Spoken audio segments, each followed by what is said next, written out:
Has Blizzard just given Overwatch the support that it needs to grow and stop dying? Let's get into it. After months of what felt like near-complete radio silence, we are being hit with news on the daily. Buff this, nerf that, get a new map, add another hero, and suddenly, this community does not feel so left alone anymore. Okay, so, first things first, we were totally left in the dark. I'm not a big fan of Activision. I used to be a really big fan of Blizzard. I've played World of Warcraft for 14 years.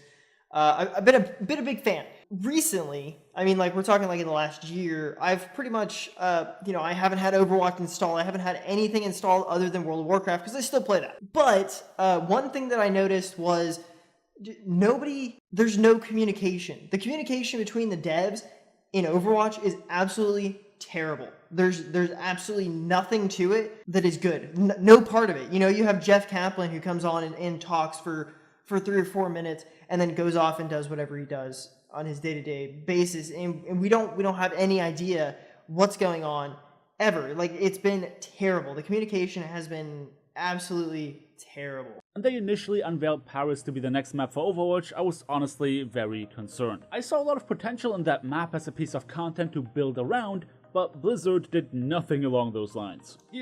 I absolutely love how Blizzard thinks that content is literally a map, and not only is it a map, it is the genre of map that everybody hates in the game. Who likes CP? Not a single person in the game likes CP. You could remove 2 CP from the game, and people would be so happy because of it.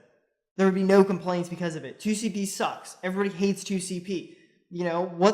There's no worse feeling for somebody than to be sitting there for 3 minutes, 2 ticks done on a point, trying to get it, and Mei's sitting in an ice block, Tracer's blinking around it, Wrecking Ball's stalling it out, and then all of a sudden you get Grav Dragoned, and it's what's the point of that? We captured this. We've been on it. They've not been on it for very long. Come on. They need to fix that. It's terrible. But the fact that they're throwing Paris in and they're like, here's content. That's not content. No. That Paris isn't content. Paris, we don't know the story behind Paris. It's where Widowmaker lives. Cool. Or, that's where Widowmaker's from, I guess, is France. I don't know. But it's just so annoying to me that they're like, oh man, our community's bitching. Let's give them another map. Instead of being like, our community's bitching, let's fix the problem. It's ridiculous, and it's just terrible game design. Here, have a new map, get some behind the scenes, and let's pretend that adding another 2 CP map counts as a satisfactory amount of content that we can spoon feed you just so you stop complaining. But not much later. Now, in fact, here we are. The first wave of PTR changes arrived together with another support hero. And there was a lot to be happy about. I'm a fan that they're doing a lot of stuff. I'm a fan that they're adding a lot of different things to the game. I am a fan of that. I'm a fan that they're adding Baptiste. I'm a fan that they added Paris, even though it was poorly executed. I'm a fan that they're updating heroes, trying to kill goats, I think. He gets to it later on in this video, I think, but he's killing goats. We're trying to kill goats because nobody likes watching goats. Nobody likes playing goats. Everybody hates goats. So why is it still played? Well, people want to win. It's not fun to watch. That's why Overwatch leagues, it's not failing. It's far from failing, but it's just not as good as it used to be. Overwatch League used to have 400,000 viewers, 200,000 viewers consistently. Now I've seen it as low as 80,000. I've seen it at on a good day 200,000 for sure. But it's just so boring. And the more you watch Overwatch League, the more tokens you get and the more content you get with the tokens that you get, right? So you get 200 tokens, you're like, okay, I can get that skin. Now I don't have to watch Overleague anymore. I can go play Apex Legends, or I can play competitive. No, probably not competitive because competitive is trash too. But, you move on with your day after that. So what you see is Overwatch League went from debut, 200,000. The day after that, 150,000. The day after that, 125,000. 125,000. The day after that, maybe 125,000 still. And then it just keeps going down from there, just constantly. There's some days that it plateaus, but ultimately, no. It's just not fun to watch, man. I love watching Overwatch. Heroes that I love watching in Overwatch. I like watching Doomfist. I like watching Widowmaker, Hanzo, Tracer, Genji. I'll take some Zenyatta in there. Roadhog, sure, I'll watch Roadhog. Wrecking Ball, absolutely. Zarya, for sure. I hate watching it whenever it's like one team in a death ball versus another team in a death ball, and instead of it being like, we gotta pick, go in, it's just like, okay, just run into each other until somebody dies, and then that's the game. That's not fun to watch. It's terrible. These changes would help a lot of characters directly and indirectly in many different ways. However, they are not fixing what seems to be the biggest problem. True. Goats. And what happened then? The very next day we are hearing of even more changes coming to the structure upon which Goats was built. Zenyatta's and Lucio's contribution to this composition is being nerfed next to other changes looking to combat this very... Right, and don't get me wrong. I love Zenyatta and I love Lucio. I play them both, I like them both, but Goats needs to go away because you're killing your own game by it. You're killing like the interest in watching the game. It's terrible. Okay, Goats sucks. Like, you could remove Brig from the game. I'd pay you money to remove Brig from the game. Okay? I mean, just go.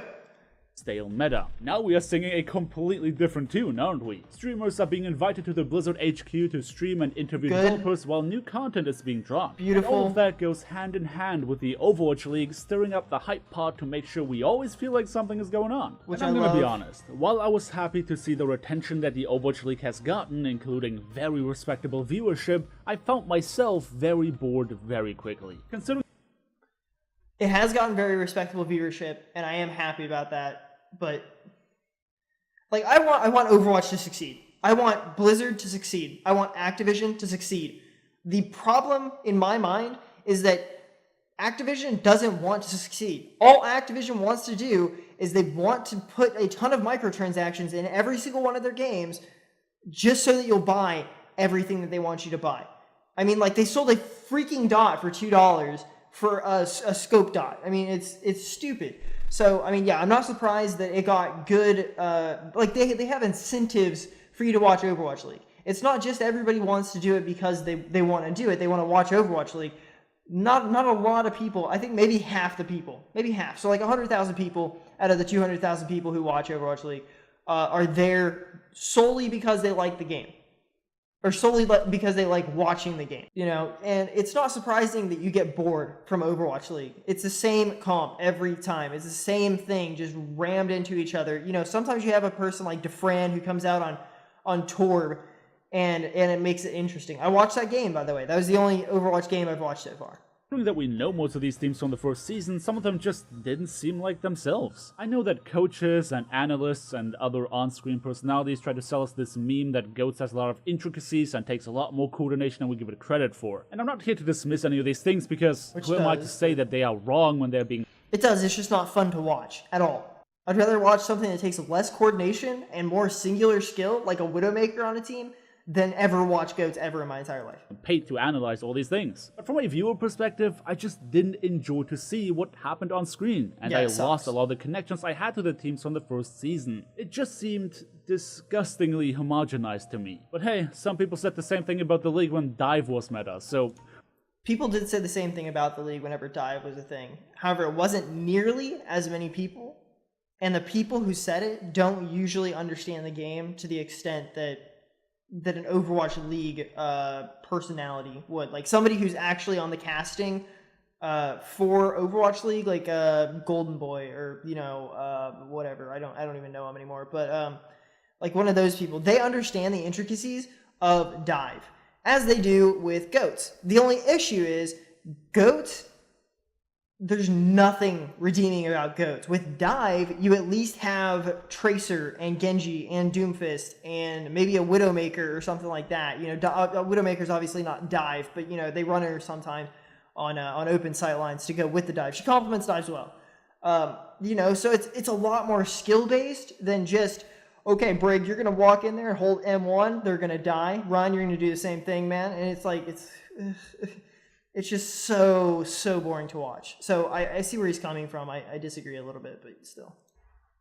Who knows anymore, right? Knowing that the developers try to synchronize patch cycles to the stages in the league, we can confidently say that a shakeup in Stage 2 is going to happen once the new hero is being introduced, alongside all these changes. And I want to encourage you not to dismiss the importance of that event, even if you don't enjoy watching the league yourself. Because here's the thing, whether you like it or not, a lot of players are influenced by meta trends in the league. And even if we don't mimic their exact compositions, if they are playing a wide range of characters very Can we take a moment to appreciate the fact that in this video, this guy's playing Tracer? I think there's a reason why this guy's playing Tracer. It's because Tracer's fun to watch. He's not playing her at a Grandmaster level, it doesn't seem like. You know, he's playing her well. You know, he just one-clipped the Zenyatta after killing the Reinhardt, which is very impressive. My issue is, what if he was on Brig doing the same thing? Just flailing around, walking around, holding M1, walking around. No, it's not fun because she's going to hit everything in front of her. It's going to be boring really fast. He's not using Brig clips. He's not using no-skill clips in this. He's using, like, some pretty fun stuff. So it's just like, you want high-skill heroes because they're fun to watch. Because if you pop off on a high-skill hero, it means a lot. If you pop off on Brig, it literally just means that the enemy team didn't move. Or they were in a graph, and you hit M1 and just cleaved them all down. There's just not a lot of skill to it, in my opinion. Or, you know, the opinion of 90% of Overwatch players, since everybody hates Brig and goats. So, but what he was getting on there is, I mean, like, if the game, like, if Overwatch League allows for multiple different players, like multiple different heroes to be played, like an array of heroes as opposed to 6. Right, you can obviously play other heroes. You can pick Hanzo into goats and have success. You can pick Widow into goats. You know, you can pick things into goats and have success. My point is, what if the meta was more than 6? What if multiple healers were so good you could pick Lucio, Zenyatta, Moira, or Mercy, or Ana, and just like have all 5 of them nearly interchangeable based on the comp that you're facing. You know, maybe you start out on Moira, and then you die and swap, or you know, you barely make the first round, like you barely survive, and then you swap or something like that. I mean, people do that, but I want it to be more prevalent than it is now. Regularly, I'm gonna try to stop pausing this as much and just talking. You can bet your bucket that a lot of players are gonna do the same thing in the game. It seems like a massive machine that is working right now. The developers feed new content into it and the community starts to listen. Add some hero changes and suddenly we are talking about the game. We're talking about it much more actively than we did in the last few months combined. But the changes also affect the gameplay we see on screen when watching the Overwatch League. And the league itself then creates a desire to want to play for many viewers who want to learn from their favorite pro players. For me and many of my friends, it had the opposite effect so far. Seeing goats as a meta reinforced in the league made us not want to play. Beautifully said. I know I was going to stop pausing it. I'm just going to start doing it like quick. I don't know. I love watching like Jay Jonak play and being like, oh man, I want to work on my Zen, or you know, and just like going down that list, like Sinatra playing and being like, oh my god, his Tracer is like is clean, man. I want to play Tracer. The game. We did not like what we saw on screen, thus we didn't want to play. But in that same vein, the only reason I wanted to learn Genji during OWL Season 1 was because of Libero in the New York Excelsior. I wanted to learn Tracer because of Sabiobi. I wanted to refine my Zenyatta play because of Jay Jonak. Actually, I do realize that I might be a bit of an edge case considering that I'd call myself a fan of the league. But even if you want to be cynical and attribute a part of the viewership the league is getting to the incentives Blizzard is offering for watching it, that's still a lot of people watching it at the end of the day. And obviously that only accounts for Twitch, while the league is running on many other different channels. Right now we are in a bit of an awkward in-between phase. Yes, these changes are exciting and thus get us talking about the game, but they are only on the PTR. The machine is working right now, but it takes time for the benefits to go into effect. Especially considering how addicting Apex Legends is, I don't see myself spending that spare time in Overwatch instead.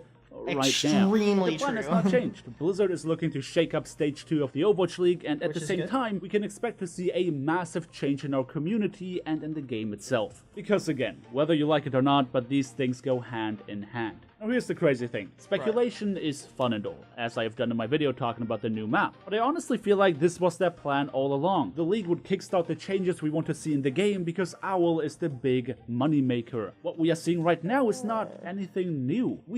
I agree. I feel like probably World of Warcraft brings in quite a bit more money than World of Warcraft, but he did say OWL, not Overwatch in general. I really don't know the numbers behind Overwatch League.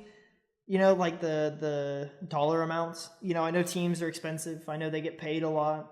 I know there's a lot of sponsorships, so I'm guessing the majority of the money comes from sponsorships and stuff like that, as opposed to like ads, stuff like that. I do understand, and I think it's a great idea to change up the meta moving into Overwatch League seasons to just keep it fresh for them, especially because it's going to trickle down to all tiers of the game, right? Top 100, GM, Master, all the way down to Bronze. We go for months at a time without hearing anything from the developers. We'd complain, bitch and moan, say the game is dead, and then the big twist comes around. What happens then? Everyone is praising the developers to the heavens and beyond, exclaiming that they are listening to the community.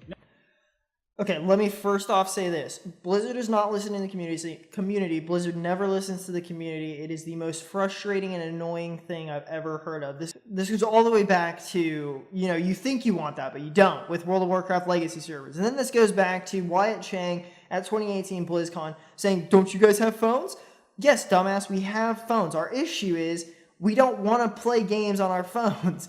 The issue in Overwatch that is similar is we don't want to play GOATs. We like high-skill heroes to watch. If you don't watch high-skill heroes, the game feels bad because it's not fun to watch. Plus, if you die to a Junkrat, which I'm not hating on Junkrat, I like Junkrat, but if you die to a Junkrat and he shoots a bomb and it bounces off 4 walls and hits you and he has no clue where you're at and that he got a kill, that doesn't feel good. I would much rather take an arrow to the face from Hanzo because at least he was aiming at me 90% of the time. That's my opinion on it. I don't think Overwatch communicates at all. I don't think Overwatch listens to its fans much at all either. But they're like, we hear you. We're not going to do it, but we hear you. You know, guild system. We hear you. Role select. We hear you. It's not happening. Role select may actually happen, but they did listen to us for deathmatch, so I mean they have a case for that. So that's at least nice. Which, just pointing out, whenever we said, hey, we would like deathmatch, they're like, we will never do that. That's terrible. That's an absolute shit idea. You would never get deathmatch. Okay, here's deathmatch.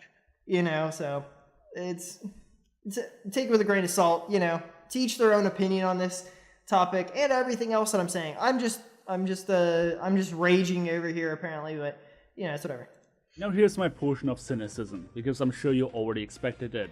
What stopped them from rolling these changes out before? Why didn't they do these very simple tweaks a couple months ago? They should. Why wait till now? They should have changed it 9 months ago. So. There was no good reason. You know, whenever Brig came in the game, why they would let us suffer shit. in this current state of the game. You can attribute incompetence to it if you want to. You can blame Activision if you want to. I think that the simple reality comes down. Right, I attribute incompetence to the developers directly. I think that they are to blame, the developers of the game. I'm not talking about the low guys on the totem pole. I'm talking about people like Jeff, the game director. Jeff, is it Goodman, Hartman? I don't know. Whoever it is. People like that are the issue here. They're incompetent and they're showing it. I mean, like, there's nothing to say that Overwatch can't be put back on the right track.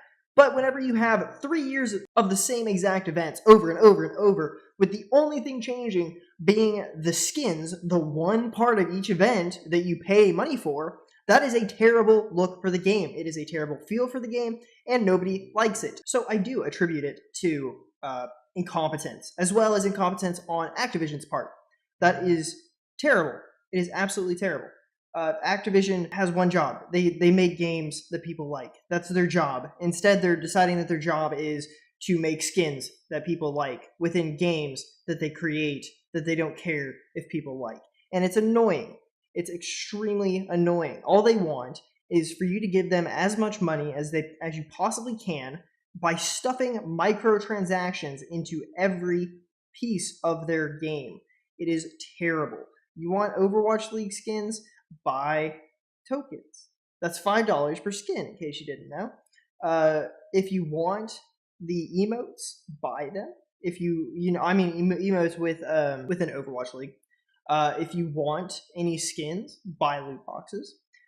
You can grind for them, and I mean, the truth is, the most you're really going to get is maybe like 20 loot boxes if you play pretty constantly throughout an event. So truthfully, buying them is the way that they want you to go. They just want you to think that oh yeah, I can get some loot boxes by playing, which you can, but the chance that it's going to be anything worthwhile is low. It's extremely low. And that's the way it's designed, because they want you to buy loot boxes so that their game doesn't die. There's nothing inherently wrong with, I guess. Even though you did, pay $60 for the game when it came out, or $39, depending on which one you bought. So yes, I attribute it to Activision being a highly stupid company. I attribute it to game developers who have absolutely no idea what goes on within their game. Competitive is an absolute joke, and we haven't seen a competitive rework in a very long time. Competitive Season 3 is whenever you really started noticing errors and issues with competitive that were game breaking. Beyond that, you have what I love in the game, which is a super toxic community that Blizzard, again, does absolutely nothing about. Nothing. They don't do anything. You can report somebody 50 times for calling you some racist slur, and they're not gonna get banned. Because why? Because it's Blizzard and they have a right to play. No, I mean, that's an extreme example. I'm sure it has happened, but it's never personally happened to me or to anybody else that I know of. But nobody I know really says racist slurs or anything like that. So I guess we're talking to the wrong people. But it's just interesting to me that we introduced the endorsement system, which everybody looks at it and they're like, that's kind of cool, and then a month goes by and everybody's like, oh yeah, the endorsement system, I forgot that's a thing, because it doesn't get used during the games. It never gets used during the games anymore. I played probably 4 games of Overwatch in the last month, right? Not a lot, because I don't play Overwatch very much, because I can't stand it right now. But when I do play Overwatch, I never even realized that somebody was getting endorsed. I never got endorsed. I'm usually I flex, especially on the account that I play, but it's just interesting to me that they don't care about what happens in their game. They really just don't care. And that doesn't sit well with me. The fact that the game is so incredibly toxic and yet we don't do anything about it. That is something that bothers me, and that is something that drives me away from the game. So it's incompetence on multiple levels of the game between Activision as well as the game designers, the lead devs, blah blah blah, all these people. Anyway, guys, that's my take on it. If you guys can hear that, it's people working a little bit of construction upstairs to the office space above me. But yeah, so I'll go ahead and cut this short. Sorry for the annoyance. I'll try and remove as much of that background noise as I can of them drilling into the floor or whatever is going on. But so you may not even hear it. But anyway, that's my take on it. Do you agree with me? Do you disagree with me? Do you think I'm an idiot, man? That would break my heart. No, not really. I mean, if you do disagree with me and you think I'm an idiot, then tell me in the comments and we'll talk back and forth about it. Let's have a friendly debate about it and whatnot. I'd love to talk to you guys about Overwatch. Help me see the light, man. Help me see the light that is the fun in Overwatch again, if it's even there. If you do disagree with me, like tell me why. Tell me what you think. Don't just leave the video. Let me know in the comments. We'll talk about it. Anyway, guys, don't forget to subscribe, because that helps me grow. Also, hit that bell notification so you get notified anytime I post a video. Anyway, guys, thank you so much for watching. I hope you enjoyed the video. And until next time, I will see you all later. Much love and peace.